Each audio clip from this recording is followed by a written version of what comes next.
Welcome to Consumer Connections, a podcast series brought to you by Scylla. I'm your host, James Piecowye, and I'm joined by my co-host, Faisal Khan. Consumer Connections is your guide to navigating the ins and outs of marketing and insights, with a special focus on the Arab world and its global implications. We're thrilled to introduce you to a range of experts and leaders from the domains of strategy, marketing, and insights who will share their thoughts and real-life experiences with us. The theme of this episode is a snapshot of marketing insights. Faisal, who is our guest? Today, we are excited to welcome Dina Sabbagh, Marketing Insights Lead at Snapchat, to the podcast. Dina started her career in the world of advertising, but curiosity soon led her to market research and the consumer insights industry, which she has been a part for more than a decade now. Dina is currently the Marketing Insights Lead at Snap, or what we popularly known as Snapchat, one of the most popular social media platforms in the Gulf. And prior to this, she was the Regional Consumer Insights and Marketing Intelligence for MENA at Nestle. Welcome, Dina. Dina, it's great to have you here. Likewise. Thank you so much for having me. Big question right off the start. Why do people love Snapchat? Oh, go ahead. Do you have 2 hours? No, you know what? I really appreciate the fact that you asked that. Can I tell you why before answering? Because you used the word love, not what, Dina, why is Snapchat big or why is Snapchat successful? And I think using that word, just it's very consumer centric.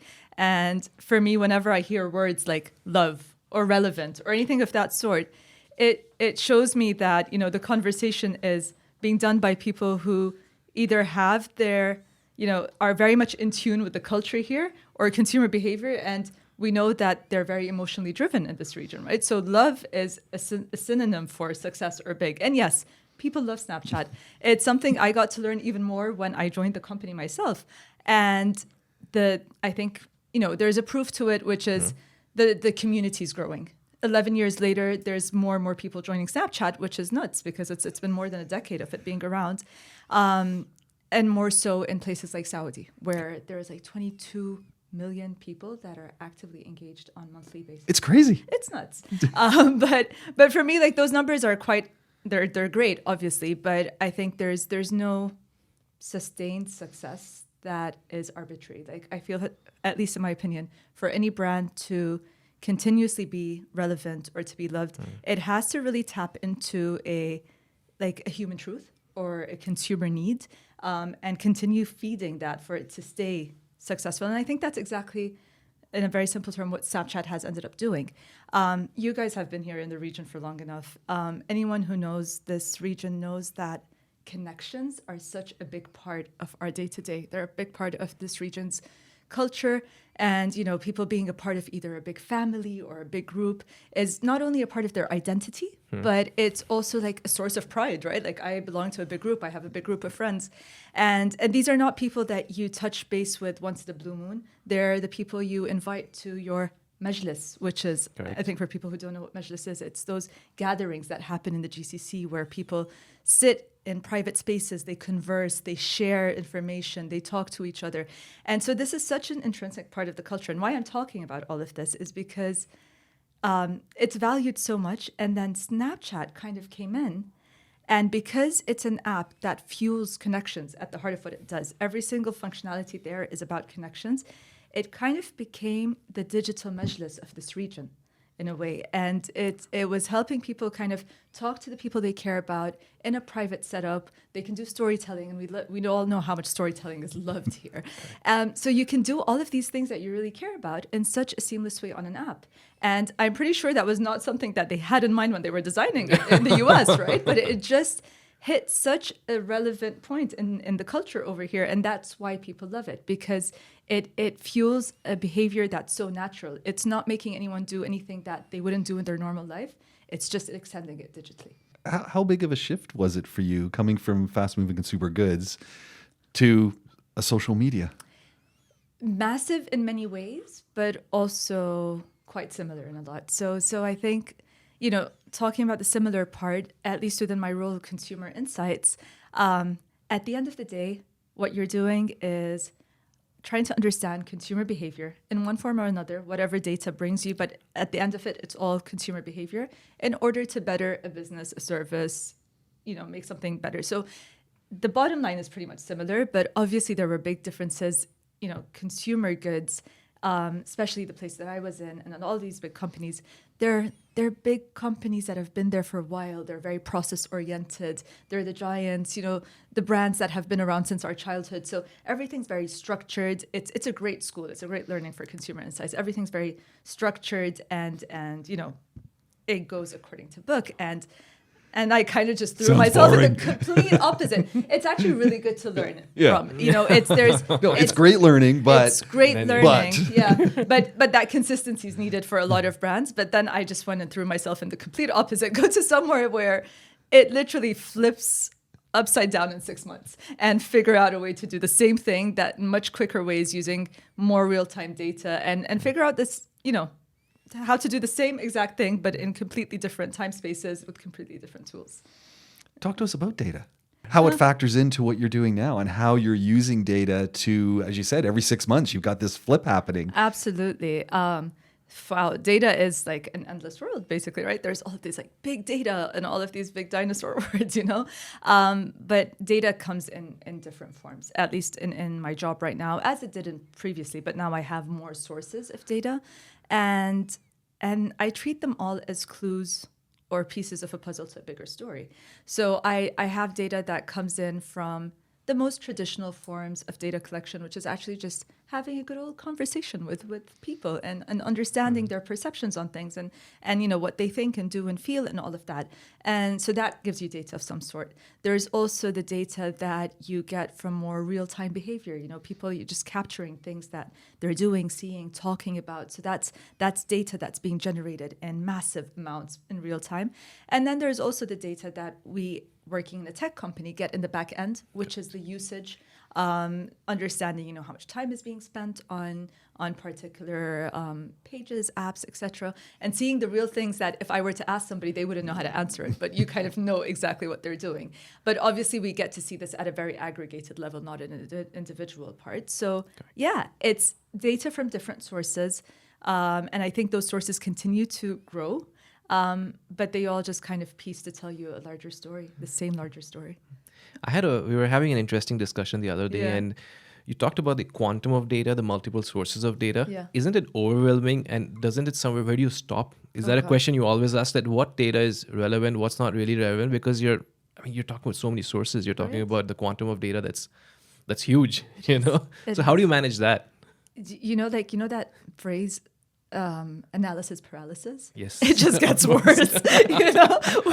It's really like with the different sources of data that keep showing up, and obviously not all of them say the exact same thing, because claim data versus real-time data, and then which one's true, which one's not. So yeah, obviously there's a lot of sources, and I think the thing about all of the big data part is that it's very unstructured, right? Correct. It's very different than you going out and like if I wanted to survey you, I know exactly what I want to ask you. So I'll be getting answers exactly on that topic versus me going to like this huge pool of data that's telling me a million stories, but it's up to us to kind of figure out what we want to take out of it. Thank God I don't do that part because it's tedious. And that's where technology kind of comes in to help with streamlining all of that. So yes, it's extremely overwhelming if you want it to be. But I think if you go in knowing what it is that you're trying to go after, and you use the technology trying to tell you like streamline, look at these words, tell me the trends over here, and you couple that with like actual human behavior, it works. That's interesting. Yeah. And I think one thing which is an irony, actually, you talked about FMCG, which is a background you come from, and which ironically translates into fast moving. And then you move to Snapchat and you have an absolute new definition of fast. And then you realize that industry was not really fast moving. Yes, absolutely. So this entire, the speed of which the context is changing, again, do you see that as an opportunity or more challenges, that things are just changing so quickly? Yeah. Right from upskilling yourself to using to real-time data, and how does that all work? Absolutely. It's really funny that you mentioned that fast moving. I actually never thought of that. But I guess you fastly remove it off the shelf in the supermarket, but you keep coming to the same thing. And that's what makes it slow at the back end, right? But yeah, how you adapt with all of this, I think it's just a mindset. And it's not very easy, right? Especially when you come from something that's very structured, to have to say that, I've been working on something for all these months. Okay, flip it. It's not irrelevant anymore. Something else has come in the market. Change your mindset. So I think technology will always be there. It'll always be evolving. The business will always be evolving. All of these changes are always going to be there. So, and they'll get more and more overwhelming or more and more simple, depending on your perspective. But I think it's basically your mindset. Just be flexible. That's what I try to tell myself, at least. Just be flexible. Technology is going to come in to help. You'll figure out the story some way or another. So that's kind of my simple answer, because if we were to sit here in a year, there's going to be probably another 10 sources of technology that we're doing the same thing. So I think we may not be able to upskill at the speed in which the technology is evolving, but we can kind of keep that mindset open to just take it in as make the best out of it. I'm really intrigued by augmented reality and how your users are engaging it. Do you have all evening? I can talk about augmented reality just because I'm so fascinated by it as well. But one thing, speaking about augmented reality, I realized how much confusion there was about what augmented reality actually is, Absolutely. right? I thought I knew a lot about augmented reality till I joined Snapchat and realized how much more there was to actually learn about it. So should we just take a step back? Yeah, absolutely. Let's take a step back, because that's the conversations I'm having. I'm like, wait, actually, I'm going to start talking about it. Let me take a step back. Very simply, and that's how I kind of really understood it, augmented reality is digital computing overlaid on the real world. It's basically that. And the reason why it's loved and really endorsed by Snap as well is because it's kind of like a new wave of technology that keeps you in the real world, and it makes it nicer, it enhances it, it makes you work with real settings, with your real body, with the real world, with things around you. It doesn't provide you an escapism. You're not going somewhere else. You're in the real world, adding technology to it. And yeah, consumers are picking up on it more and more with time, and we're seeing the usage rates. I think I get to see these numbers, but on daily basis there is about 6 billion AR lens plays in the world, and 6 billion. I never thought of that. It's nuts. There's so much on, and I think the beauty of it is that when augmented reality started, it started off in a very playful way. It was fun and games. It was basically augmented reality was you holding your camera to your face and then finding bunny ears on top of your head, or finding a rainbow puking out of your mouth, and that was kind of the silliness of it. But I think the beauty of it is because it was very easy to get into. It demystified it for a lot of consumers. They started playing with it and those humorous light occasions, but it has evolved so much since then. But because consumers got on that trend several years ago, they're quite articulate and very fluent with augmented reality. I'm really surprised by how much consumers and AR developers, because they're the same, AR developers are actually consumers. Are doing magic with it. And yeah, so tell me when to stop. I can talk about AR forever, but basically AR is just, people are using it for fun, for sure. These are all of these fun ways where they share lighthearted expression. I want to express to Faisal that I'm feeling very meh today. I have something to just share it as an image. I don't even need to talk. It does that. But beyond that, these days consumers, and at least Snapchatters, they use AR mainly for shopping. It's gone beyond fun and games, and now people are using it to try on products. Instead of me having to go somewhere and try on something, I can just reach out my foot, try my new pair of Nikes, see how it looks on my outfit. Great, I buy it. I can see a pair of sunglasses on my face. So people are really using it to try on products at home, see how it kind of just makes their shopping a bit easier. But it also doesn't stop there. There's tons of other use cases that we're seeing. We're seeing AR being used for tourism. You reach out your phone on a building, it kind of tells you a bit about the history over there. So there's a lot of tourism, exploration, learning. My personal favorite lens when it comes to AR is, and something I didn't know existed, right? So there's this lens that you open on, and I think if you type in sign language, you get this lens, and it has a hand on it on your phone, and you can type in whatever you want to spell in sign language. And it shows you with AR how to move your hand and spell what you're trying to say. So using AR, you can now learn how to do sign language. And the possibilities are really endless. I think they will go as far as human imagination will take it. As long as you can put computing onto a real word to make it a bit better, That's augmented reality. When I told my mom I was joining Snapchat, she's like, "Yeah, the bunny ears." I'm like, "No, There's much much more more. than that." Yeah. And we're just scratching the surface, right? Like there's just so much more that can be done with it. And I feel like this region is ahead of the curve with really experimenting, because we're like it's a region that's young, that's very tech savvy. Correct. There's so many AR developers here, and they're trying different things. Like it's And yeah, it's a impressive. Snapchat monopoly in when it comes to AR, because I don't think it's synonymous to AR. Like when I think of Snapchat, the first word that comes to my mind is at least AR. Yeah. And I don't think I can, or the other way around, if I think of AR, I think of Snapchat. I don't think of anything else. I mean, no other brand or product or people. Nothing comes to my mind. And I think that's a beautiful space you've just tapped into and just keep on building on it. Yeah, I think so too. I mean, AR actually exists on all of the platforms now today, but I think the reason why it's become, and I like what you said, it's like become synonymous in your head, is because Snapchat just kind of said like, this is what we're investing in because we really believe in the potential it has there, and it's beautiful. We want to stay in the world. We want to add to it, and they just stuck with AR throughout. And because they started early, the capabilities just kind of grew quicker. And yeah, it's. And you spoke about the consumer angle of things, and you said Yes. how it's being used. I think that's beautiful in all the use cases. But and correct me if Yeah. I'm wrong, but a lot of advertising and brand managers love Snapchat as much do consumers love it. And how's that? How does that play out? How do brand managers, advertisers, marketers use Snapchat for advertising purposes? It's interesting you say that, because there are a lot of really cool brands that are currently, working with AR to up the game with their ads. Still not as much as consumers want. So we've done a bunch of researches to kind of see like the expectations on both sides, and we went to consumers around the world, but also in Saudi and the Emirates, to ask them what they want to get out of AR. And the expectations that consumers had were far more sophisticated and developed than that of brands and advertisers.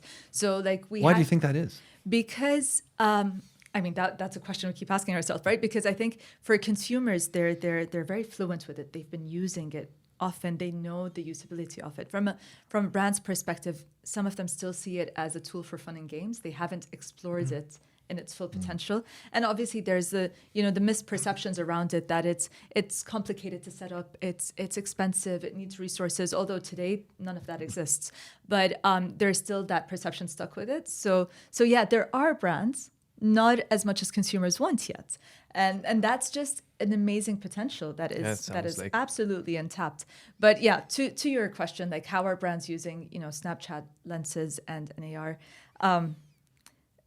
If I were to think of how they're doing it, because obviously they're kind of advertising their products in different ways, but it's mainly because of some common problems that they're trying to overcome with advertising on social media. And one of them is the fact that social media has democratized advertisement so much that anyone can advertise, right? But at the same time, the downside of that is that there has become so much clutter, so much clutter, so many brands, so many ads, all fighting for the same attention span of this one consumer that is overstimulated with content and is suffering from a reduced attention span.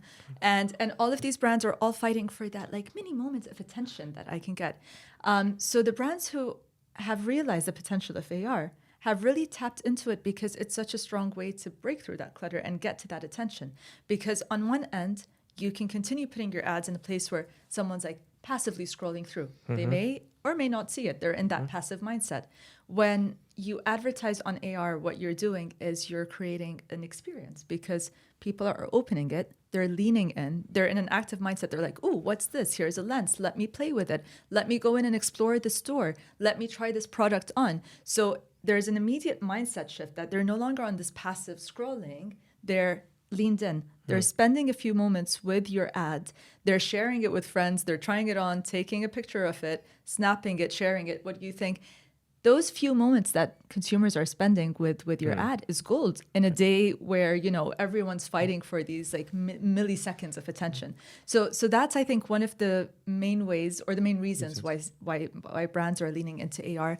But then there's obviously, especially if you're in like the apparel business or the try-on business, we know that returns have become kind of like a nightmare for a lot of brands because it's the beauty of online shopping. Yeah. Like I do it myself all the time. I shop and I'm like, let me just try all 5 of these sizes and I'll return everything. But that's also very stressful for brands because it costs them a lot of money. AR has helped a lot of that try on to become virtual, so that decisions that are being made are a bit more thought out. And we've seen that a lot of the businesses who have advertised through AR have actually cut down their returns, which has saved them a lot of money. And for those who like prioritize the environmental impact, have cut down on that as well. So there's really cool ways in which they lean in, but these are kind of like the top 2 that come to my mind. Do you have your personal favorites of any specific brands, especially in the UAE and in the Saudi, region who've used some great AR technology for you or Snapchats? There are some that are really great, and then there's my personal favorites. And sometimes don't judge me though. Okay. But I mean the try-ons are really like they're really Okay. cool, especially for someone like me who has like very little time and patience to go through malls and look through products and go through the crowds, and just being able to see something on top of my mind. I can think of like Dior right now. Not that I'm a luxury shopper of sorts, but like you can just put it on your face and it can put makeup on your face. I'm like, how did you do that in 2 seconds? And it looks really good. And then it's like, did you like that? I'm like, yes, I did. I'm going to buy it. So there's that part. I really like that one. There's Piecowye, which is I think a homegrown glasses brand. Correct. Yeah. They've done an amazing job with just like really you put your face there and you can try on the glasses, and I kid you not, they look as real as it can get. So these are the ones that I really love playing around with because I just feel like I'm doing everything right from where I'm sitting. But then there's obviously really cool ones that don't involve me trying things on myself. There's some really cool activations. Like the one that I can think of the most are last October, there was these huge AR mirrors that were put in Qatar when FIFA was going on. And yeah, those were ones where you can go see yourself in an AR mirror, cheer for your team, see Qatar. It was a collaboration that was done with Qatar Tourism. That was super cool. Like anyone who was there was like, that mirror was insane. So yeah, there's a lot of good examples around the region. It's as if these examples create a whole new layer of insight into customers. Yeah, it does. It does. It creates, I mean, on one end, it just shows you what people are leaned into, what type of brand experiences they enjoy, how much time they spend on these things. So that's purely from like a behavioral aspect, but also in terms of the data it gives us, the metrics we look at for AR, you know, the time spent, the lens play versus the lens use. And there's new definitions that are related to how people use lenses essentially. And yeah, so it's given us a new stream of data. It's a whole new domain of marketing, 100%. actually. It's a new format. Yeah. It's a new format of advertising that warrants its own metrics to look at. So yeah. I think one of the things you just mentioned, I'm picking up from that, is that you're talking about the use cases, the beauty of brands, but I'm sure there's a lot of hard work that's going behind to create these things, right? And is it primarily data driven, or is there a lot of, instinct based or general understanding of consumers? That how are you coming up with all these innovations, whether that's the Qatar idea, whether that's the try it on ideas? Where is it all coming from? So I'll be very honest. I am no AR technical expert by any means, so I don't want to butcher any of those amazing people's great brain work. But oddly, AR is not that complicated to make. And that's something that I didn't know, because I thought it requires it was done in this like mega lab with like geniuses there with like things wired on them. But in reality, it's just a room for creativity, much more than it is like data and let's put things together. Like we have amazing engineers, but there's also AR developers who are just normal people and are just getting creative.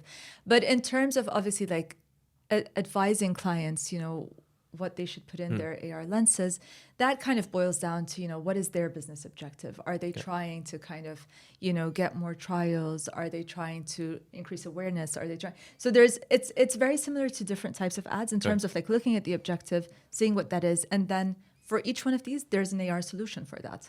So that's kind of, it's far more simpler than a lot of people think.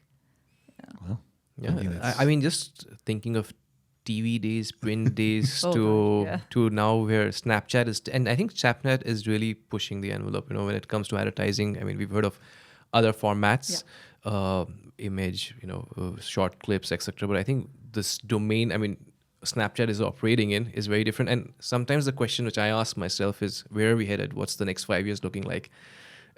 I don't know whether you have They any operate on perspective. a 6 month I time. wish I had a crystal. In my mind, you're already 5 years. You're already living in 2030.